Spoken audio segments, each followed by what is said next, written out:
Welcome back to the Midnight Who Show, and today is a review of the brand new Pixar film, Soul. This film follows Joe Gardner, who is a middle school band teacher, who finally gets his big break. However, he dies. He really needs to look where he, walks in New York, but, he's too excited. He then arrives after not quite accepting that he is now on to his pathway to the great beyond. He breaks out and arrives at the youth seminar and becomes a mentor to 22, who really doesn't want to go to Earth. 22 has a really great introduction, by the way. How they have to 22, where are you? And they just hear all of it. It's like, oh, Joe's going to have... It's like, they're really going to put Joe through this? Even though, He accepts to be the mentor so he doesn't go to the great beyond, and gets him one step closer to hopefully be able to return back to Earth. One thing I really liked about this film was the music. It incorporated how meaningful music was to Joe, and I really enjoyed that. Now, this being a Pixar film, it has all the normal Pixar humor you would expect from a Pixar film. Some of my favorites include Pizza Rat with the cat and how they're both having a slice of pizza and they both look at each other. I enjoyed that. There's also a Knicks joke, which I'm not into sports much, but I still got a laugh out of that one. And the whole Marie Antoinette, me being a history buff, I laughed at that just because it was a floating head. If you know history, you get that reference. One of my favorite scenes in this movie, and also had a bunch of Easter eggs, was the Hall of Everything. 22 and Joe do find a way to get back to Earth. However, things don't really go quite to plan, as Joe ends up in the body of a cat, and 22 ends up in Joe's body. Now that, normally, is something I don't really like in movies.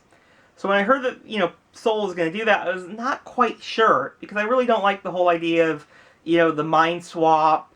I don't like the idea. But I think in this film, it has a really good purpose, because now it allows 22 to really see the joy of life, and what it really means to live on Earth, which really helps 22's development as a character, and brings 22 one step closer to going to Earth.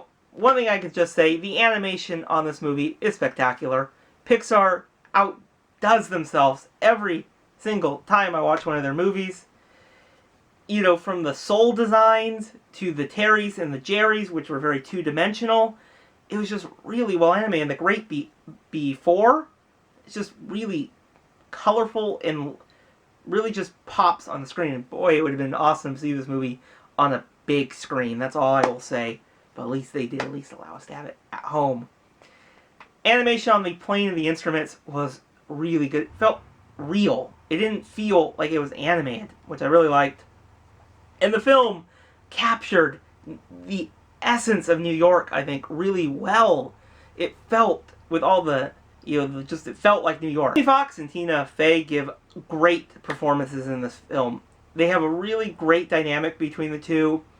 And especially, when they switch minds, it's just hilarious. Joe is trying to basically show 22 what he has to do. And there's some really great scenes with that. One is basically 22 and Joe's body having a conversation with Joe's mom.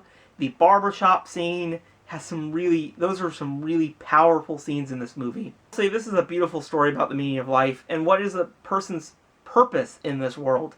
I think it really explores that really well. It has some really great voice acting, and the animation is, like I said, spectacular. I really would recommend this movie if you have not seen it. It is definitely one of my favorite Pixar films of their more recent films. Really also really nice just to see some new originals coming from Pixar, and I cannot wait for their upcoming films. So that's it for tonight. Tell me your thoughts on this film in the comments below, and I'll see you guys in the next video. Bye, everyone.